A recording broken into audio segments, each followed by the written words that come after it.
Ya, saudara-saudara, selamat berjumpa kembali dengan saya Pendeta MYM di dalam channel YouTube saya. Dan hari ini kami akan kembali membahas kelanjutan daripada pembicaraan orang-orang Warnes, yaitu Yosua Tewuh dengan beberapa wanita yang mencoba membela doktrin Oneness yang sebetulnya adalah ajaran yang sesat yang sudah dikutuk di dalam sejarah gereja. Dan sekarang kami akan membahas pokok-pokok yang belum sempat dibahas di dalam video yang pertama. Mungkin saya akan mempersilakan Guru Injil Yan untuk men-sharingkan pokok-pokok apa lagi yang mereka bicarakan. Lalu nanti kita akan bahas satu persatu. Silakan, Pak. Iya, Pak. Oke, baik saudara. Saya sudah mempersiapkan beberapa hal yang akan dibicarakan pada saat ini yang berkaitan dengan konferensi Oneness yang dilakukan di dalam channel Kalam Kristus. Ada beberapa hal nanti ya, khususnya nanti akan berkaitan dengan ayat-ayat yang mereka kutip untuk mendukung pandangan-pandangan mereka. Dan saat ini saya akan memulai melanjutkan daripada konsili masih ada yang tersisa kemarin yang beberapa hari lalu, saudara, tentang konsili yang diadakan di Kalsedon itu, yang menurut Pastor Sarah itu adalah mengetahui tentang sejarah, tetapi ketika dia menyampaikan hal itu tidak sesuai dengan sejarah itu sendiri. Nah ini Pak, dari Pastor Sarah itu sendiri Pak, dia mengatakan bahwa di dalam konsili Kalsedon itu telah disimpulkan oleh Bapak Gereja bahwa Tritunggal itu hanya satu pribadi. Jadi tidak dibagi dua atau tiga pribadi. Nah, katanya, apa memang benar penyebutan pribadi di konsili itu mengarah pada pribadi Tritunggal atau sebetulnya itu berbicara tentang tabiat atau duinatur Kristus, Pak? Karena setahu saya itu kan penyebutan tentang itu adalah mengarah kepada dua pribadi dalam rumusan itu adalah untuk menolak Nestorius yang mengatakan ada pribadi kemanusiaan dan keilahiannya. Bagaimana itu Pak, pandangan Bapak itu? Itu adalah pernyataan yang paling bodoh itu ya. Itu pernyataan Sarah itu adalah pernyataan paling bodoh ya. Yang tidak memahami sejarah. Tritunggal itu sudah selesai di Konsili Nisea, Konstantinopel ya. Itu sudah selesai. Lalu Konsili Kalsedon itu membahas mengenai Kristus. Khusus mengenai Kristus. Nah, Kristus ini dipahami ya oleh Konsili Kalsedon sebagai hanya satu pribadi saja. Ya, yang video yang satunya saya sudah mengatakan ada dua aliran sesat. Yang pertama itu monofisit dari Cyrillus, Apollinaris, dan Eutychus yang mengatakan Yesus itu adalah pribadi logos dan natur manusianya sudah terhisap dalam natur ilahinya. Sehingga manusianya sebetulnya tidak kelihatan lagi begitu ya. Ya, kalaupun terlihat manusia itu hanya kelihatan sajalah begitu ya. Nah, seperti itu. Itu Cyrillus, Apollinaris, Eutychus. Nah, mereka mencampur adukan antara yang ilahi dan manusia dari natur Kristus. Itu ajaran monofisit. Lalu ada ajaran lain yang sudah disebut tadi yaitu Nestorius yang mengajarkan Yesus punya dua pribadi. Nah, kalau Yesus ada dua pribadi berarti bukan Tritunggal dong. Nanti jadinya empat tunggal. Catur tunggal jadinya. Begitu. Nah, ini Nestorius kacau. Dia mencampur adukan, dia membagi dan memisahkan. Ya. memisahkan, mencerai-beraikan antara keilahian dan kemanusiaan Yesus. Ketika dia berkata, Yesus itu punya dua pribadi. Pertama, matikan dulu Pak. Pak, matikan mikrofonnya Pak.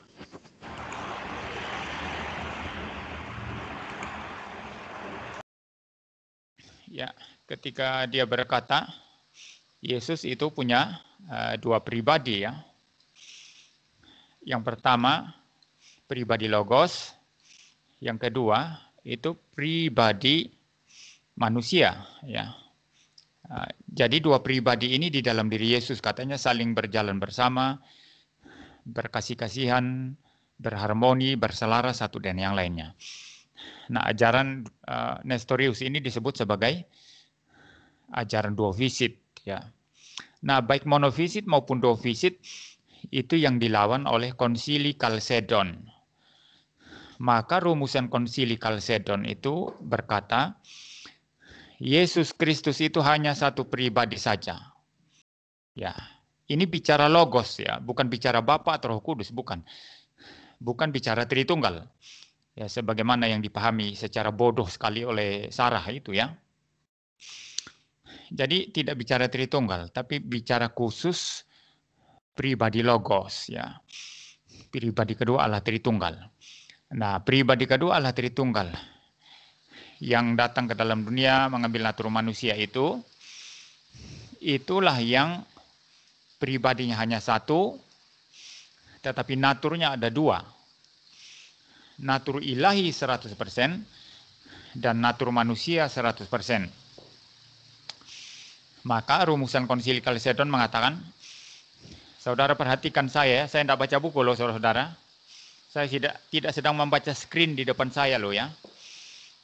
Saya membicarakan apa yang saya tahu tentang sejarah gereja, dan saudara boleh uji itu dan membaca ensiklopedi atau membaca buku-buku sejarah gereja atau membaca buku-buku sejarah dogmatika, silakan. Ya.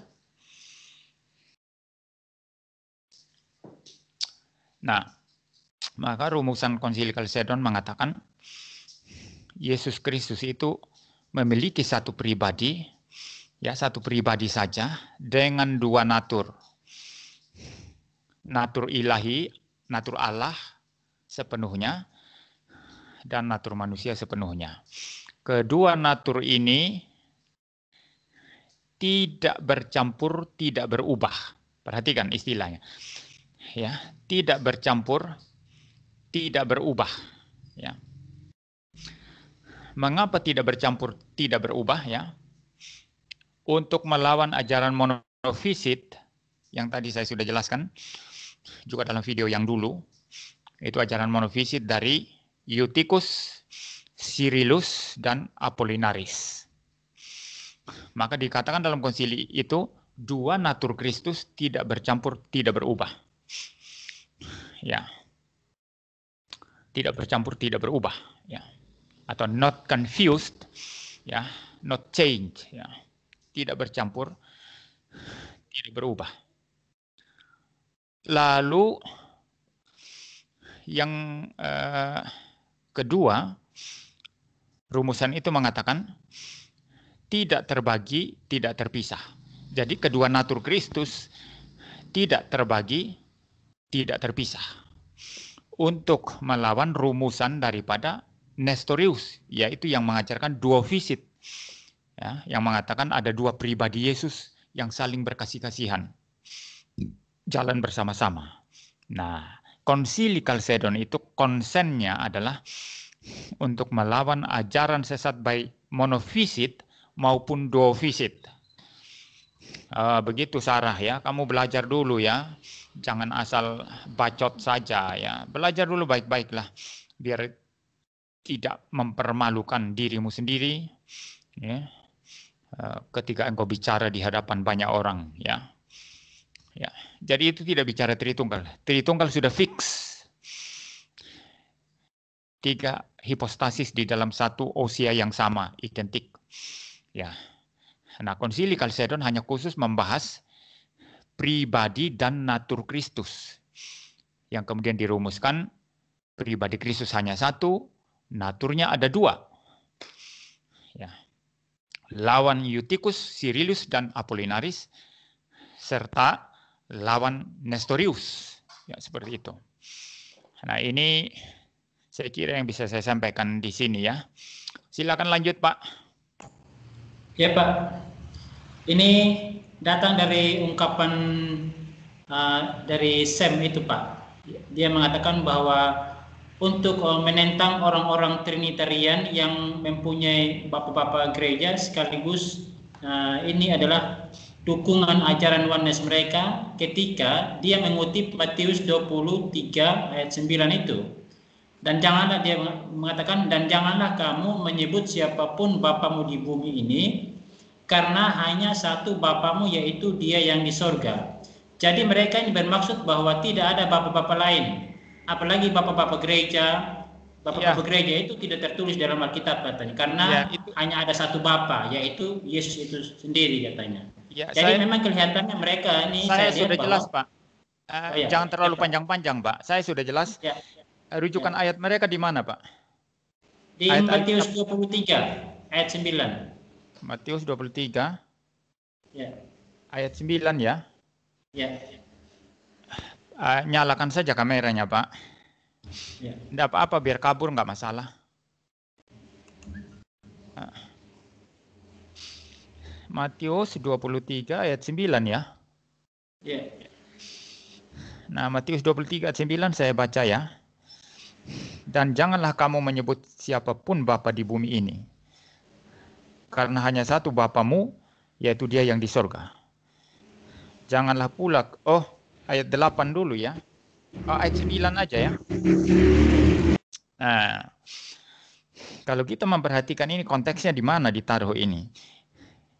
Ayat 23 ini khusus Yesus berbicara mengecam ahli-ahli Taurat dan orang-orang Farisi. Dia sedang mengkritik mereka dengan keras. Ya, itu konteksnya. Nah, membaca Alkitab ini namanya siapa tadi? Samuel. Ya, Samuel ya, Sam ya. Saya tidak tahu orang itu. Ya. Saya tidak tahu orang itu ya. Ya. Jadi kalau membaca ayat 9 ini konteksnya itu di pasal 23 Yesus sedang mengecam ahli-ahli Taurat dan orang-orang Farisi. Dia sedang mengkritik mereka dengan keras yang suka menonjolkan diri, menganggap diri mereka petinggi agama ya, suka berdiri di depan pakai jubah yang lebar, yang besar, pingin penghormatan dari orang-orang. Konteksnya itu. Nah, dalam konteks ini Yesus berkata, tidak banyak guru ya. Kalau kita khususnya orang reform baca Alkitab secara tuntas, lihat konteksnya secara menyeluruh ya, enggak comot-comot ayat kayak mereka itu. Maka dalam konteks ini Yesus berkata, enggak ada banyak guru, hanya ada satu guru. Nah, siapa satu guru itu? Yesus Kristus. Itu ada di dalam ayat 8. Saya baca ya. Tetapi kamu, janganlah kamu disebut rabi. Ya. Karena orang-orang ahli Taurat, orang Farisi dan lain sebagainya itu sangat suka dipanggil rabi, ya. Sangat suka dipanggil guru, ya.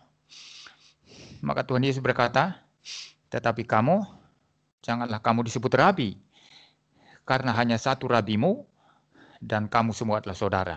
Nah, satu rabimu ini siapa? Tentu Yesus Kristus. Guru yang agung hanya satu, yaitu Tuhan Yesus ya. Lalu di dalam LAI ini tidak jelas ya. Tapi kalau kita membaca versi King James, di sana diperjelas. Disebut Kristus di sana. Saya membaca ya versi King James.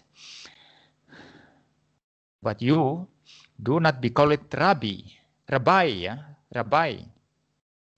Saya ulang ya, but you do not be called rabbi, for one is your teacher, the Christ. Nah, ada istilah Christ di sana, the Christ ya. Karena hanya satu gurumu yaitu Kristus. And you are all brethren ya.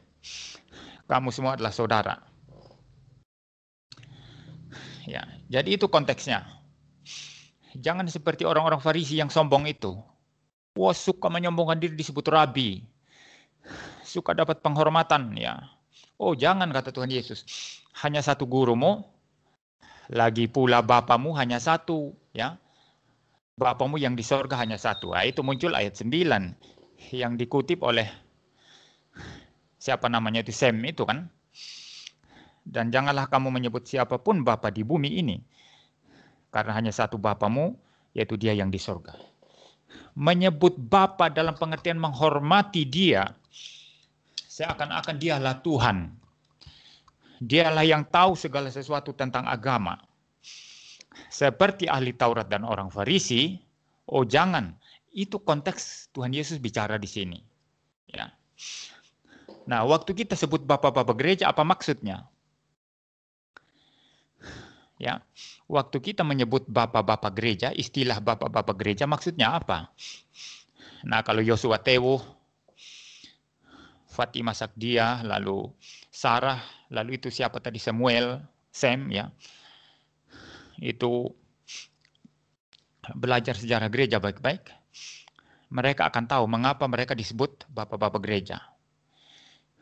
Konteksnya bukan karena mereka minta penghormatan seperti orang Farisi. Bapak-bapak gereja ini tidak pernah meminta mereka disebut bapak-bapak gereja. Tidak pernah meminta. Tidak sama dengan orang Farisi yang minta penghormatan. Ya. They want to be called rabbi. They want to be called father. Ya. Mereka pingin disebut rabi, disebut bapa, maka Yesus kritik mereka. Nah, bapak-bapak gereja ini mereka minta enggak? Tidak.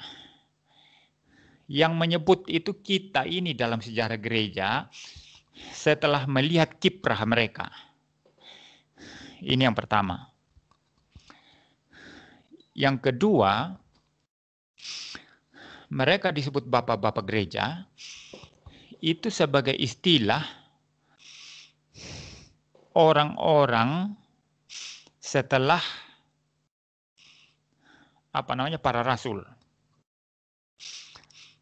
Jadi ada para rasul, ya kita tahu semua rasul ya, saya tidak usah sebut ya, kecuali yang gantung diri itu yaitu Yudas ya.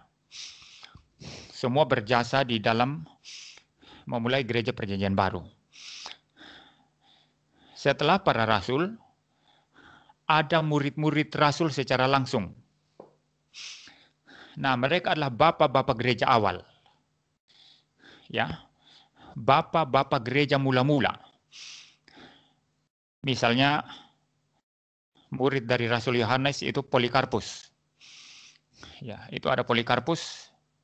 Itu mereka bapak gereja mula-mula, awal. Mereka langsung bersinggungan dengan para rasul. Nah, mengapa disebut bapak gereja? Karena mereka berada di awal pendirian gereja. Setelah para rasul, ada mereka. Maka disebut bapak-bapak gereja. Sama seperti dalam perjanjian lama, kita menyebut Abraham, Ishak, dan Yakub sebagai patriark. 3 patriark perjanjian lama. Sebagai bapak-bapak Israel. Jelas ya? Abraham, Ishak, Yakub disebut sebagai bapak-bapak Israel, patriark perjanjian lama. Maka demikian juga setelah para rasul ada bapak-bapak atau orang-orang mula-mula di gereja yang memimpin, mengajar, berapologetika, dan berpengaruh dalam perkembangan gereja dan pembentukan pengajaran doktrin selanjutnya. Maka mereka dipanggil bapak-bapak gereja. Ya, ada bapak gereja awal, bapak-bapak gereja awal, ada bapak-bapak gereja pertengahan, ada bapak-bapak gereja akhir. Nah, misalnya bapak gereja akhir itu Agustinus. Agustinus ya. Itu yang paling besar dan yang paling terakhir. Agustinus. Agustinus mengajarkan Tritunggal. Ya. Maka dalam konteks ini kita sebut mereka bapak-bapak gereja. Jadi beda konteksnya dengan ketika Yesus mengajar orang-orang, jangan kamu sembarang sebut guru, jangan sembarang sebut bapa. Hanya ada satu guru, yaitu Yesus. Hanya ada satu bapa, yaitu Bapa di surga. Jelas ya? Jadi beda dong ya. Ya. Nah, bahkan di sini perhatikan, bahkan di situ Yesus sedang menegaskan Tritunggal. Hanya ada satu guru. Siapa gurunya? Yesus. Hanya ada satu Bapa, yaitu Bapa di surga. Itu Bapa. Bapa dari Sang Firman, yaitu Yesus. Ya. Di mana Yohanes 1 ayat 18 mengatakan, tidak ada seorang pun yang mengenal Allah. Tetapi anak tunggal Allah yang duduk di pangkuan Bapa, dialah yang menyatakannya. Jadi clear Pak ya. Jadi gini saudara ya, saudara mendengarkan penjelasan orang yang sekolah, yang belajar Alkitab dan teliti, memahami sejarah gereja, dengan saudara mendengarkan Yosua Tewu, Fatima Sakdia, Sarah, itu Paul Zhang ya, Paul Zong ya. Karena ngomongannya zong itu, kosong melempeng itu tidak ada isinya. Atau Samuel itu yang disebut tadi, saudara bisa membedakan mana orang belajar, mana yang tidak ya. Jadi biarlah orang-orang menilai. Ya, saya kira itu saja Pak. Lanjut. Ya, baik Pak. Saya mulai dari Fatima Sakdia lagi Pak. Dia mengatakan bahwa ada ayat Alkitab yang mendukung ajarannya, yaitu ajaran oneness. Dan memang dia kutip beberapa ayat Alkitab. Tetapi kita sekarang melihat satu yang menjadi favorit mereka ini adalah di dalam Yesaya 9 ayat 5 Pak. Yesaya 9 ayat 5. Ntar saya buka ayatnya ya. Biar kita kupas tuntas ya. Yesaya 9 itu yang disebut Everlasting Father ya. Iya Pak. Ya. By the way, saya kutip-kutip Alkitab bahasa Inggris ini, mereka paham enggak ya? Ya enggak apa-apalah ya. Saya campur-campur ya. Biar Sarah Fatimah itu paham juga kan. Saya terlalu banyak bicara Inggris, nanti saya khawatir mereka enggak paham.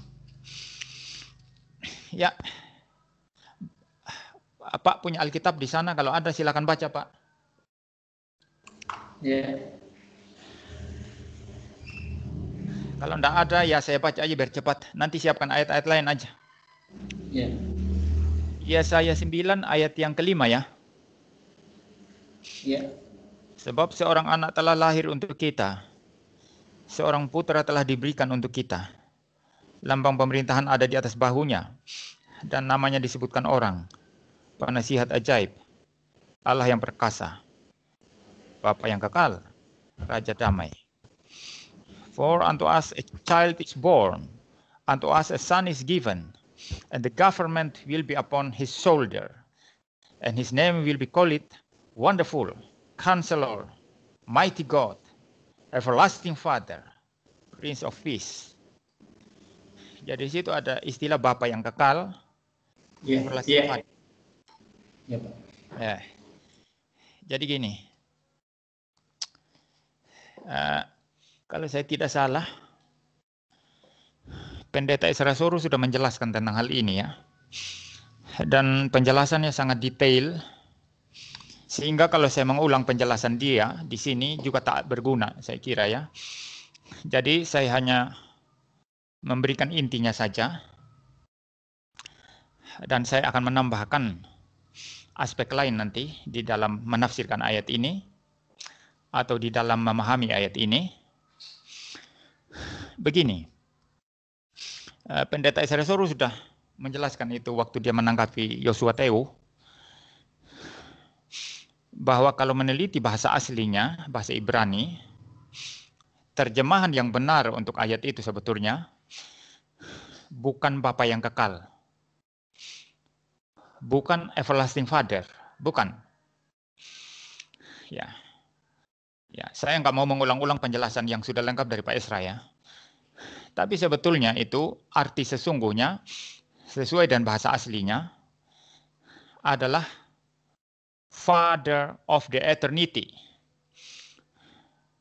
Jadi maksudnya adalah the Son that is Christ, the Son that is Jesus Christ is the Father of the Eternity.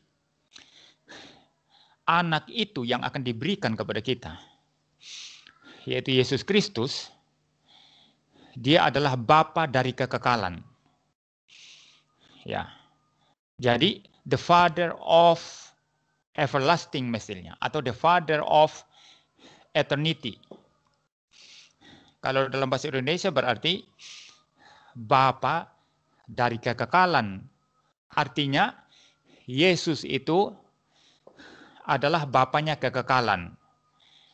Yesus itu adalah empunya, pemilik kekekalan. Ya, seperti itu ya. Seperti itu. Nah, itu penjelasan Pak Esra Soru ya. Kalau melihat dari bahasa aslinya. Jadi tidak benar kalau langsung dipahami, oh Yesus adalah Bapa. Buktinya di situ dikatakan dia adalah Bapa yang kekal. Dia disebut sebagai everlasting Father. Tidak, saudara. Arti sesungguhnya itu adalah Yesus adalah Bapa dari kekekalan.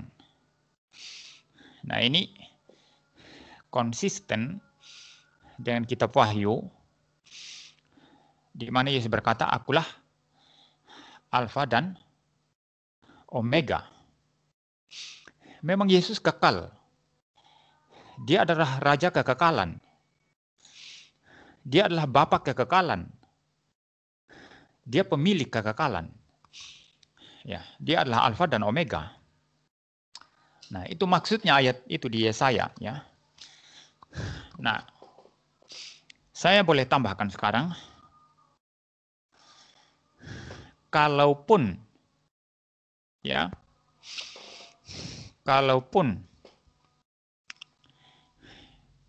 istilah Bapa yang kekal itu ditafsir sebagaimana Fatimah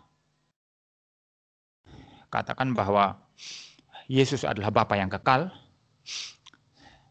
secara teologis tetap tidak akan meruntuhkan Tritunggal. Ya.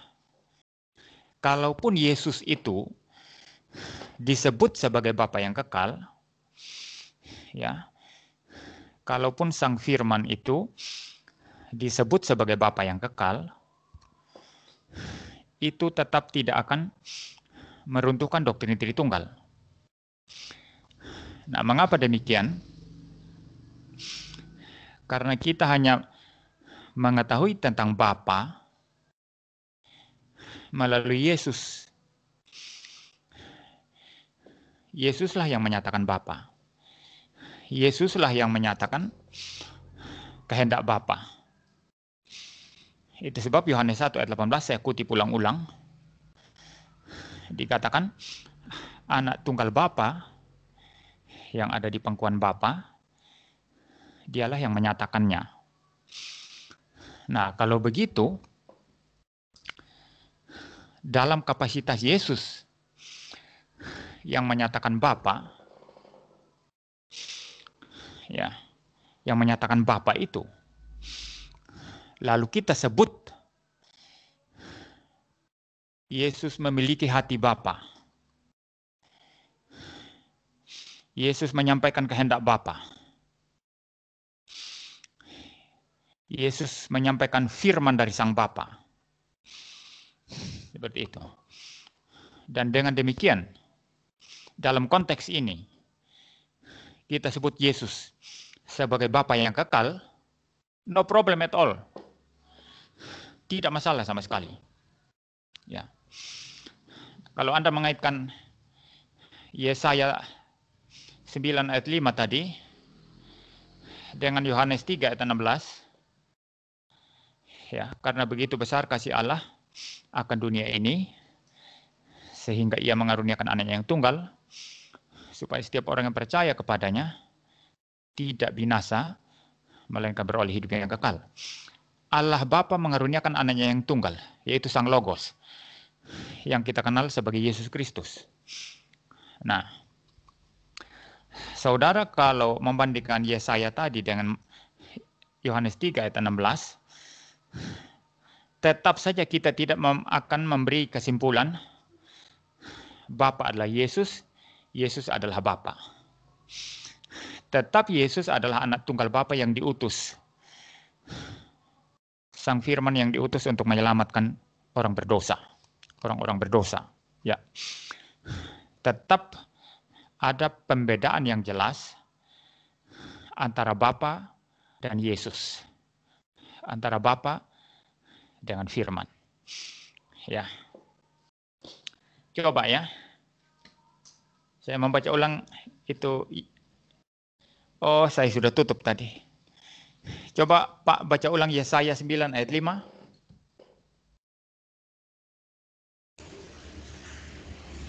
Ada hujan saya di sini, Pak.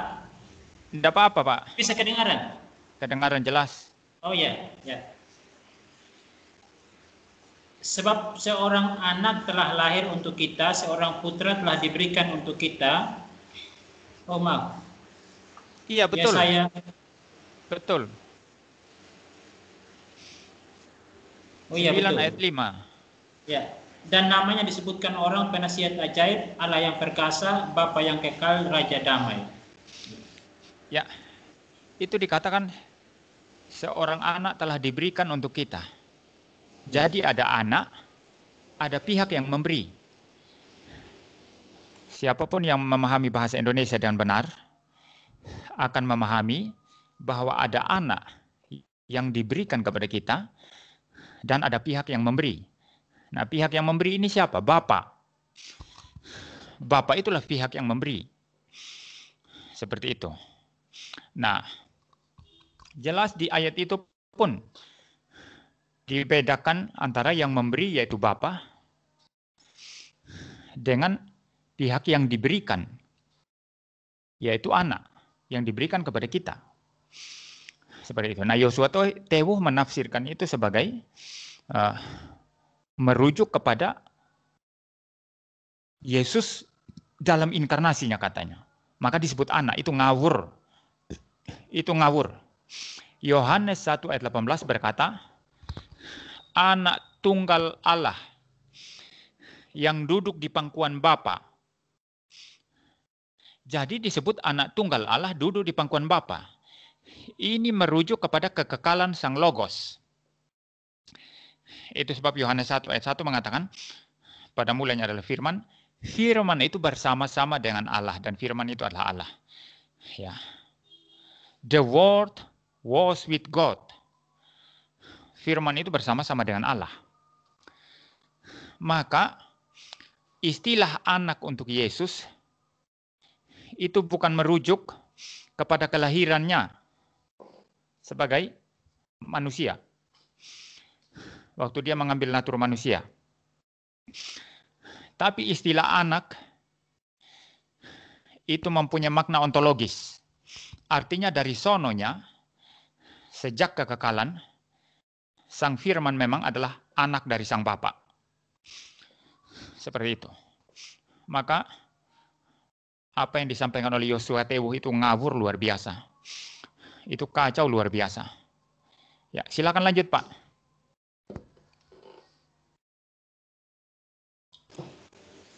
Nah, ini dari nama yang sama, Pak, dari Sam juga. Saya mendengar bahwa dia itu mengutip Matius 22 ayat 14. Itu langsung siapkan ayatnya untuk dibaca nanti ya. Ya. Untuk membenarkan posisi mereka itu sebagai oneness yang sedikit dipilih. Di dalam Matius 22 itu mengatakan bahwa sebab banyak yang dipanggil tetapi sedikit yang dipilih. Jadi itu mengarah kepada mereka yang hanya sedikit itu, Pak. Dan kita ini yang dipanggil. kita ini yang dipanggil, yang banyak-banyak, Trinitas ini yang banyak, terus mereka itu yang dipilih gitu. Ya, Matius berapa tadi? Matius 22 ayat 14. Ya. Saya tidak mempersiapkan ayat-ayat ini sebelumnya. Ya, kita lihat konteksnya. Konteks akan bicara di mana teks itu ditempatkan. Ya. Matius 22 ayat 14.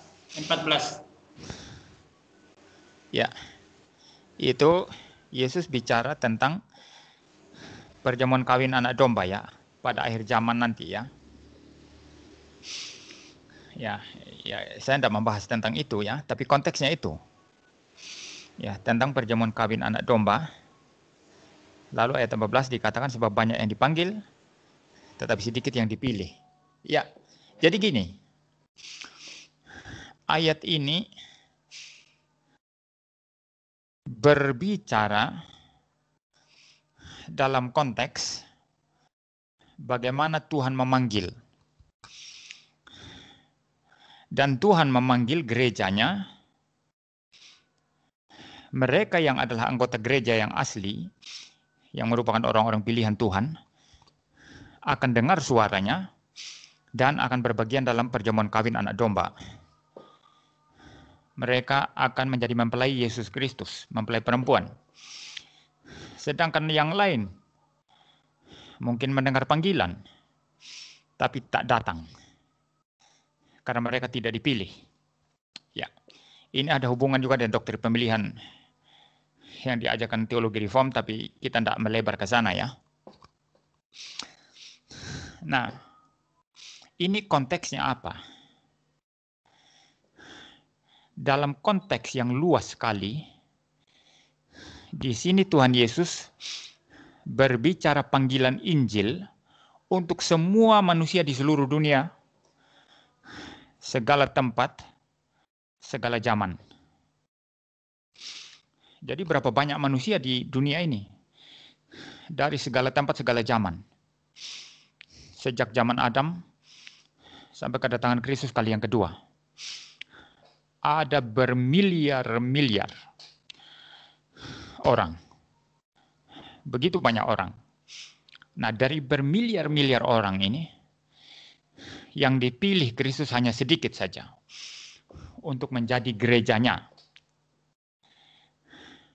Nah, ayat ini harus dimengerti dari konteks ini. Panggilan Injil secara umum kepada seluruh manusia pada segala tempat, segala zaman, yang bermiliar-miliar itu, yang bermiliar-miliar banyaknya, dan di antara yang bermiliar-miliar banyaknya itu, yang dipilih hanya sedikit. Ya. Ini tidak berbicara panggilan dalam konteks gereja, bahwa dari antara gereja segala abad, segala zaman, Tuhan Yesus akan memanggil semua orang-orang Kristen, lalu memilih hanya sedikit saja.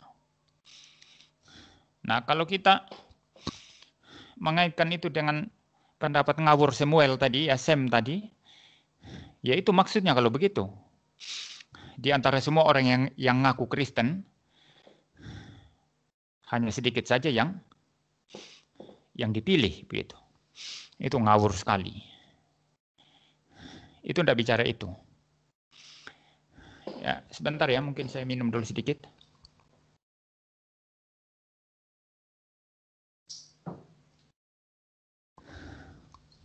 Nah, jadi begini.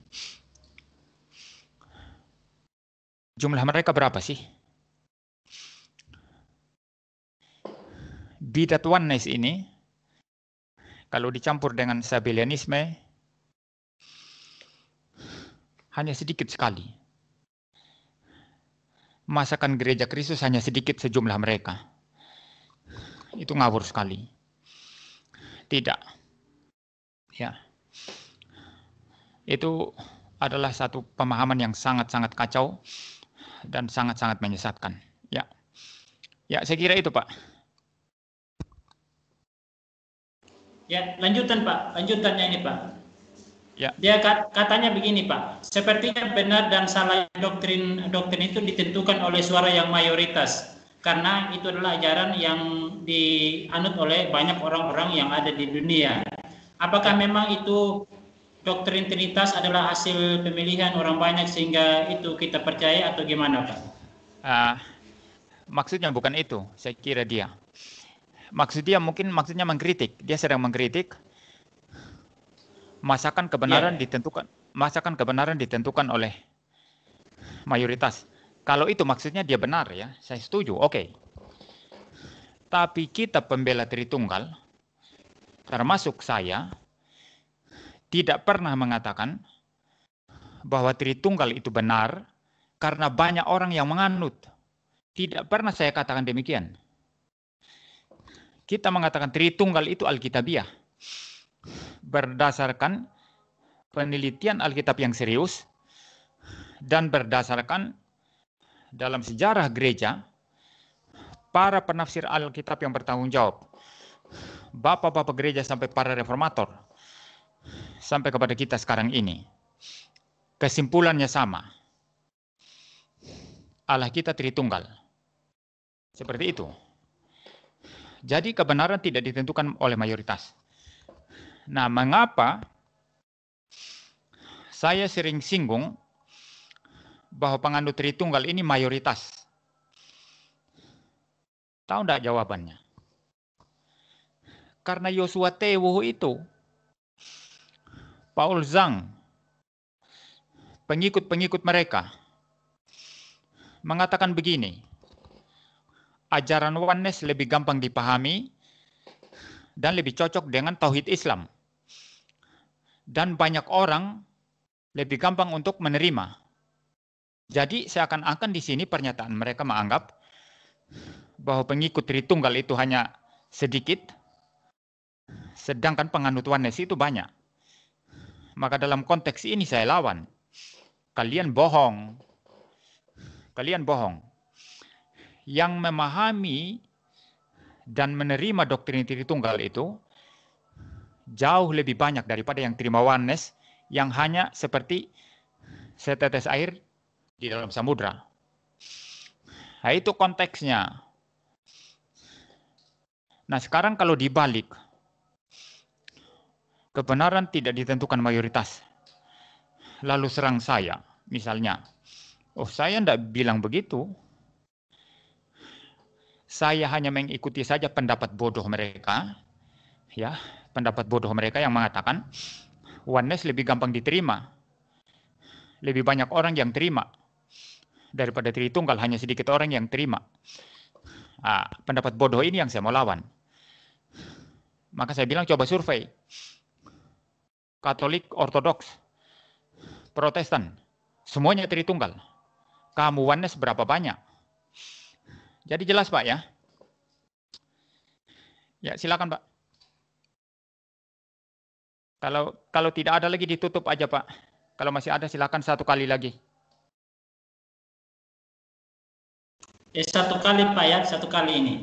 Terakhir Pak. Ini saya lihat di komentar Pak, dari komentar. Nah, bukan doktrin yang dapat menyelamatkan katanya, tetapi itu adalah orang percaya saja kepada Yesus Kristus, yaitu Yesus Kristus sendiri yang menyelamatkan. Tetapi itu bukan doktrin kata komentar-komentar itu Pak. Itu gimana tanggapan Bapak? Ini sekali lagi pendapat konyol. Ya. Hanya Yesus, tapi Yesus yang mana? Yesus teologi kemakmuran tidak menyelamatkan. Yesus Oneness tidak menyelamatkan. Karena Yesus Alkitab adalah Yesus Sang Firman. Bukan Yesus Bapa. Yesus Sang Firman yang berasal dari Bapa. Yang diperanakan secara kekal oleh Bapa. Itu Yesus yang sejati. Yesus saksi-saksi Yehova tidak menyelamatkan. Yesus Mormon tidak menyelamatkan. Yesus teologi liberal tidak menyelamatkan. Di mana teologi liberal mengatakan Yesus hanya manusia belaka.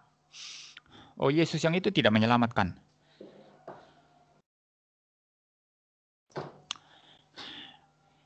Yesusnya Islam juga tidak menyelamatkan. Isa tidak menyelamatkan. Karena Isa itu adalah Isa yang lahir di pohon korma, yang hanyalah nabi, maka tidak menyelamatkan. Nah, kau pilihlah Yesus yang mana? Jadi, bodoh sekali mengatakan, yang penting percaya Yesus selamat. Tidak. Kalau Yesusmu tidak benar, engkau tidak selamat. Ya, silakan ditutup, Pak.